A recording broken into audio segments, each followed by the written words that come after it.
दुसरीकडे मात्र पावसानं थैमान घातलंय। उत्तराखंडमध्ये मुसळधार पावसामुळे गंगेसह अनेक नद्यांना आलेल्या पुरामुळेच सुमारे 30,000 भाविक चारधाम यात्रेत अडकलेत। केदारनाथच्या रामबाडा भागात ढगफुटीमुळे आलेल्या पुरात 50 जण वाहून गेले।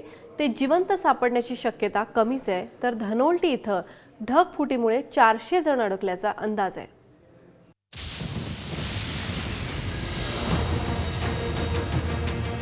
मुसळधार पाऊस आणि भूस्खलनामुळे उत्तर काशीमध्ये हे दुमजली घर नदीत वाहून गेलं आणि काही क्षणातच घर दिसेनासं झालं, तर देवालाही जलसमाधी घ्यावी लागली। उत्तराखंडमध्ये सर्वत्र मुसळधार पाऊस होतोय। गंगा नदीला पूर आलेला आहे। हरिद्वारमध्ये गंगेची पाणी पातळी धोक्याच्या वर गेलेली असून पातळी वाढतेच आहे। त्यामुळे पश्चिम उत्तर प्रदेशमध्ये गंगेच्या किनाऱ्यावरील परिसरामध्ये हाय अलर्ट जारी करण्यात आलेला आहे। प्रशासनानं 4 धाम यात्रा थांबवलेली असून भाविकांना हरिद्वार आणि ऋषिकेशला थांबवून ठेवलेलं आहे। कुमाऊं जिल्ह्यात गोरी, काली आणि रामगंगा नद्यांचं पात्र फुगलेलं आहे। रुद्रप्रयागमध्ये जवळपास 2000 लोक अडकलेले आहेत। सुमारे 13,000 भाविक चमौली आणि उत्तर काशीमध्ये अडकले आहेत। केदारनाथ गौरीकुंड मार्गात दरड कोसळल्यामुळे 2 जणांचा मृत्यू झालाय, तर 1 जण नाल्यात वाहून गेला। डेहराडूनमध्ये एक घर कोसळून आई, वडील आणि मुलासह 3घांचा मृत्यू झाला। धारचूला इथे एक जेसीबी ऑपरेटर वाहून गेला।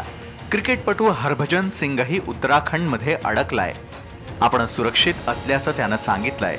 डेहराडूनमध्ये पावसानं 88 वर्षांचा विक्रम मोडीत काढलाय। गेल्या 24 तासांमध्ये डेहराडूनमध्ये 220 मिलीमीटर पाऊस झाला। यावर्षी जूनपर्यंत 452 मिलीमीटर पावसाची नोंद झालेली आहे। यापूर्वी 1925 मध्ये 24 तासांमध्ये 188 मिलीमीटर पावसाच्या विक्रमाची नोंद होती। ब्युरो रिपोर्ट, मी मराठी न्यूज। पावसानं घातलेलं थैमान आपण बघितलं, मात्र राज्यातील दुष्काळानंतर प्रसन्न झालेल्या वरुण राजाचं राज्यात स्वागतच होतंय। पाऊस असाच पडत राहू दे, जेणेकरून राज्यात दुष्काळ होणार नाही आणि पिण्यासाठी पाणी मिळेल अशी इच्छा दुष्काळग्रस्तांकडून होते। पावसाची एंट्री तर दमदार झाली, मात्र आता उरलेल्या 3 महिन्यात समाधानकारक पाऊस व्हावा असं मागणं बळीराजा करतोय। आजच्या बुलेटिनमध्ये आम्ही इथेच थांबतोय। उद्या पुन्हा एका नवीन विषयासह भेटूयात। नमस्कार।